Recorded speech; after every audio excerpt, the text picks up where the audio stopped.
जय हिंद दोस्तों। स्वागत है आप सबका फिर से एक बार नॉलेज हब विद मास्टर जी में।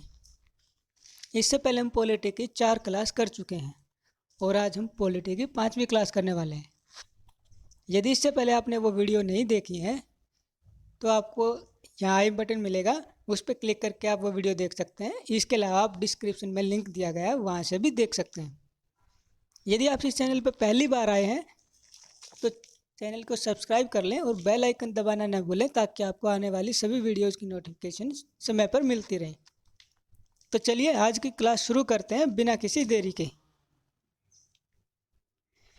इससे पहले की क्लासेज में दोस्तों हम पढ़ चुके हैं कि संविधान सभा का जो गठन हुआ वो कब हुआ था, किसके दिमाग में सबसे पहले ये विचार आए थे संविधान सभा के गठन से रिलेटेड, और कांग्रेस ने संविधान सभा की मांग सबसे पहले कब की थी।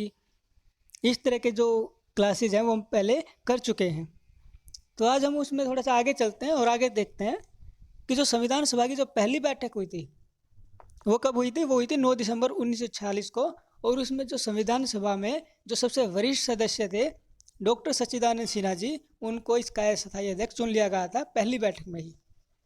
उसके बाद दूसरी बैठक हुई 11 दिसंबर 1946 को, जिसमें डॉक्टर राजेंद्र प्रसाद जी को उसका अध्यक्ष चुन लिया गया, और इसके साथ साथ ही एच.सी. मुखर्जी और टी.टी. कृष्णामाचारी को इसका उपाध्यक्ष चुना गया। बी.एन. राव, जिसको पूरा नाम है बेनेगल नरसिंह राव, उसको सभा का संवैधानिक सलाहकार नियुक्त किया गया था। चलिए आगे देखते हैं। जो बी.एन. राव हैं उन्होंने 1947 में जो बर्मा था, यानी कि वर्तमान नाम उसका म्यांमार है, जो ब्रिटिश भारत से अलग हुआ था 1935 के अधिनियम के तहत, हम पहले पढ़ चुके हैं ये चीज़। तो इस संविधान का जो प्रारूप तैयार करने का काम किया था, किसने किया था? ये किया गया था बी.एन. राव के द्वारा। किसके संविधान का? म्यांमार के संविधान का प्रारूप। इसके अलावा जो बी.एन. राव जी हैं वो अंतर्राष्ट्रीय न्यायालय में नियुक्त होने वाले पहले न्यायाधीश बने थे, और जो अंतर्राष्ट्रीय न्यायालय है ये कहाँ पर है? ये द हेग नीदरलैंड में पड़ता है। इसके साथ ही हम देखेंगे कि जो 22 जनवरी 1947 को प्रस्तावना का स्वरूप है वो अपना लिया गया था संविधान सभा के द्वारा। और हमारी जो तीसरी बैठक हुई थी संविधान सभा की वो 13 दिसंबर 1946 को हुई थी, और उस दिन पंडित जवाहरलाल नेहरू जी ने एक उद्देशिका प्रस्ताव पेश किया था सभा में, और उसी उद्देशिका प्रस्ताव है जो वह उद्देशिका प्रस्ताव हमारी जो प्रस्तावना है उसका आधार बना था। आगे देखते हैं कि जो हमारा राष्ट्रीय ध्वज है उसको अपनाया कब कहा था? ये अपनाया गया था 22 जुलाई 1947 को। और प्रारूप समिति है जो हमने सुना होगा पहले प्रारूप समिति के बारे में पहले भी, तो इसमें टोटल 7 सदस्य थे, और इसमें का जो गठन किया गया था 29 अगस्त 1947 को किया गया था। जो इसके अध्यक्ष बने थे डॉक्टर भीमराव अम्बेडकर जी को बनाया गया था। इसके अलावा इस सभा में टोटल 6 सदस्य और थे जिनके नाम याद रखना जरूरी है, बहुत ही महत्वपूर्ण है, जिसमें गोपाल स्वामी अयंगर, कृष्णा स्वामी अय्यर, के एम मुंशी, मोहम्मद शाहदुल्ला, माधव राव। जो माधव राम है वो बी.एल. मित्तल के जो मित्र था उनके त्यागपत्र देने के बाद सदस्य बने थे। और टी.टी. कृष्णाचारी, ये जो डी.पी. खेतान है ये पहले इसका प्रारूप समिति के सदस्य थे, लेकिन जब इनकी डेथ हो गई, मृत्यु हो गई, तब टी.टी. कृष्णाचारी इसके सदस्य बने थे। तो चलिए आगे चलते हैं। कई बार प्रारूप समिति के सदस्यों में से डायरेक्ट प्रश्न पूछ लिया जाता है कि इनमें से कौन सा प्रारूप समिति का सदस्य था या कौन सा नहीं था, और अध्यक्ष तो बहुत बार ही पूछा ही जा चुका है, रिपीटेड क्वेश्चन रहता है। इसके अलावा आगे है कि जो हमारा हिंदी, राष्ट्रीय हिंदी है जो हमारी राष्ट्रीय भाषा, तो ये जो संविधान सभा ने हिंदी को आधिकारिक भाषा के रूप में अपनाया था, तो ये 14 सितंबर 1949 के दिन अपनाया गया था, और इसी कारण से 14 सितंबर को हम हिंदी दिवस के रूप में मनाते हैं। अभी नेक्स्ट चलते हैं। संविधान सभा ने जो संविधान को अपनाया था वो कब अपनाया गया था? 26 नवंबर 1949 को, यानी कि उस दिन हमारा संविधान बनकर तैयार हो चुका था कंप्लीटली। तो संविधान को अपनाने का काम किया गया था 26 नवंबर 1949 को। इसके साथ आगे चल बढ़ते हैं। और जो संविधान को पहली बार पढ़ा गया था वो कब पढ़ा गया था? 4 नवंबर को पहली बार, 15 नवंबर को दूसरी बार, और 14 नवंबर 1949 को फिर तीसरी बार पढ़ा गया था। इसके बाद हम देखेंगे कि जो 26 नवंबर है जो, उसको राष्ट्रीय विधि दिवस और राष्ट्रीय संविधान दिवस के रूप में भी मनाया जाता है। और 26 नवंबर इसीलिए मनाया जाता है क्योंकि इस दिन हमारा जो संविधान है वो कंप्लीट हो चुका था।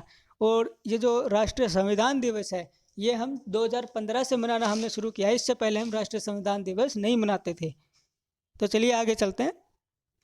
जब हमारा संविधान बनकर पूर्ण तैयार हो गया तो उस समय हमने जैसे 26 नवंबर को बनकर तैयार हो गया था तो हमने वो लागू नहीं किया था। हमारा जो संविधान लागू हुआ था 26 जनवरी 1950 को, लेकिन जो कुछ अनुच्छेद थे जो बहुत ही महत्वपूर्ण थे वो उसी दिन से लागू कर दिए गए थे। तो ऐसे टोटल कितने अनुच्छेद थे? 15 अनुच्छेद थे जिनको उन्हीं समय से लागू कर दिया गया था, जो कि अनुच्छेद 5, 6, 7, 8, 9, 60, 324, 66, 367, 79, 380, 388, 391, 92 और 393। ये वो अनुच्छेद हैं जो संविधान के निर्माण होने के बाद ही तुरंत लागू हो गए थे। बाकी पूरा संविधान है जो वो 26 जनवरी 1950 से लागू हुआ था। आगे चलते हैं कि जो संविधान सभा की जो अंतिम बैठक हुई थी वो कब हुई थी? 24 जनवरी 1950 को। और जो राष्ट्रीय गान है, राष्ट्रीय गीत है हमारे, वो भी संविधान सभा की जो अंतिम बैठक हुई थी उसी दिन अपनाए गए थे, 24 जनवरी 1950 को ही। इसके बाद आगे चलते हैं। जो 26 जनवरी 1950 है उसको हमारा संविधान लागू हो गया था और उसके साथ साथ जो हमारे संविधान की प्रस्तावना है वो भी लागू कर दी गई थी। यहाँ एक महत्वपूर्ण बात यह है कि जब हमारा देश आज़ाद हुआ था अंग्रेज़ों के द्वारा और ब्रिटेन की महारानी के द्वारा, जब हमें आज़ाद किया गया था और हमारे जो स्वतंत्रता अधिनियम पर हस्ताक्षर किए गए थे ब्रिटेन की महारानी के द्वारा, जो कि 18 जुलाई 1947 को किए गए थे, तो उस समय हमें एक डोमेनियन स्टेट, अधिकारक क्षेत्र का दर्जा दिया गया था। यानी कि हम संप्रभु स्टेट के रूप में नहीं बने थे। अब ये अधिकारक क्षेत्र का दर्जा क्या होता है, डोमेनियन स्टेटस क्या होता है? डोमेनियन स्टेटस का मतलब ये होता है कि ब्रिटेन की जो महारानी थी उन्होंने तब ये कहा था कि जो भारत की मुखिया है अभी वो ब्रिटेन की महारानी ही होगी, और जो भारत में गवर्नर जनरल की नियुक्ति की जाएगी आज़ादी के बाद वो महारानी के द्वारा ही की जाएगी। और 26 जनवरी 1950 के दिन जो अधिकारक क्षेत्र का दर्जा समाप्त हो गया था, यानी कि जो ये प्रावधान किया गया था डोमेनियन स्टेट का स्टेटस में दिया गया था, ये तब तक वैलिड था, तभी तक लागू था जब तक हमारा खुद का संविधान लागू नहीं हुआ था। जैसे हमारा संविधान 26 जनवरी 1950 को लागू हुआ तो हमारा जो डोमेनियन स्टेटस का जो स्टेटस था वो ख़त्म हो गया और हम एक संप्रभु राष्ट्र बन गए। इसके बाद जो हमारे संविधान सभा के जो अध्यक्ष थे डॉक्टर राजेंद्र प्रसाद जी, उनको जो अंतिम बैठक हुई थी संविधान सभा की 24 जनवरी 1950 के दिन, उसमें पहले राष्ट्रपति के रूप में निर्विरोध सर्वसम्मति से चुन लिया गया था। और जो जवाहरलाल नेहरू जी थे उन्होंने डॉक्टर राजेंद्र प्रसाद के नाम को प्रस्तावित किया था और इसका जो समर्थन किया था, अनुमोदन किया था, वो सरदार वल्लभ भाई पटेल के द्वारा किया गया था। इसी के साथ हम देखते हैं कि जो 26 जनवरी 1950 को हमारा संविधान लागू हुआ और उसी दिन राष्ट्रीय चिन्ह और हमारे जो राष्ट्रीय वाक्य हैं उसको अपना लिया गया था और भारत एक 26 जनवरी 1950 को संविधान लागू होने के बाद एक गणतंत्र राज्य बन गया, गणतंत्र राष्ट्र बन गया। इसके बाद आगे देखते हैं कि जो हमारे जो राष्ट्रीय चिन्ह है वो कहाँ से लिया गया है? सारनाथ स्थित अशोक के स्तंभ से लिया है। और जो ये सारनाथ है अभी कहाँ पर है? ये पड़ता है वाराणसी, उत्तर प्रदेश में। इस स्तंभ में भारत का जो राष्ट्रीय वाक्य है सत्यमेव जयते, उसका उल्लेख किया गया है और ये मुंडक उपनिषद से लिया गया है। इसमें 4 पशु भी अंकित किए गए हैं जो है हाथी, बैल, घोड़ा और शेर, इनके चित्र उसमें अंकित हैं। हम पहले भी बता चुके हैं आपको कि जो गणतंत्र वह देश होता है जहाँ राष्ट्राध्यक्ष का चुनाव होता है। इसके अलावा इसका अर्थ ये भी होता है कि जो राजनीतिक शक्ति होती है, सार्वभौमिकता होती है, वो जनता के पास होती है। इसके बाद हम चलते हैं आगे। 26 जनवरी का चयन ही क्यों किया गया कि जो हमारा संविधान है 26 जनवरी 1950 को लागू हुआ, तो 26 जनवरी 1950 26 जनवरी का दिन क्यों चुना? किसी और दिन क्यों लागू नहीं किया गया? वो बन के तो हमारा 26 नवंबर को तैयार हो गया था, लेकिन 26 जनवरी को क्यों चुना गया? इसका कारण बताता हूँ। 26 जनवरी का हमारे लिए पहले से ही एक ऐतिहासिक महत्व रहा है। और ऐतिहासिक महत्व क्या है कि जो पहली बार 1929 में जो लाहौर अधिवेशन हुआ था उसमें स्वतंत्र जो स्वराज है, स्वराज दिवस की, पूर्ण स्वराज दिवस की मांग की गई थी। स्वतंत्रता दिवस की ये जो प्रस्ताव है वो पास कर दिया गया था इस अधिवेशन में। और जो पूर्ण स्वराज दिवस मनाया गया था, स्वतंत्रता दिवस मनाया था हमने पहली बार, वो 26 जनवरी 1930 को मनाया था। तो जो पहली बार हमने जो अपना स्वतंत्रता दिवस मनाया 26 जनवरी 1930 को मनाया, तो उसको एक ऐतिहासिक महत्व दिया गया तब से ही, और इसीलिए हमने अपने जो संविधान लागू करने की तिथि चुनी थी वो 26 जनवरी 1950 को ही चुना गया था। इसके बाद हम कुछ महत्वपूर्ण समितियाँ देखेंगे, उनके अध्यक्ष कौन थे और कौन सी समिति को हेड कर रहे थे, कौन कर रहा था। तो ये बहुत ही महत्वपूर्ण है, डायरेक्ट किसी समिति का अध्यक्ष पूछ लिया जाता है। तो चलिए शुरू करते हैं पहले झंडा समिति से। झंडा समिति की अध्यक्षता किसने की थी? डॉक्टर राजेंद्र प्रसाद और जेपी कृपलानी जी ने करी।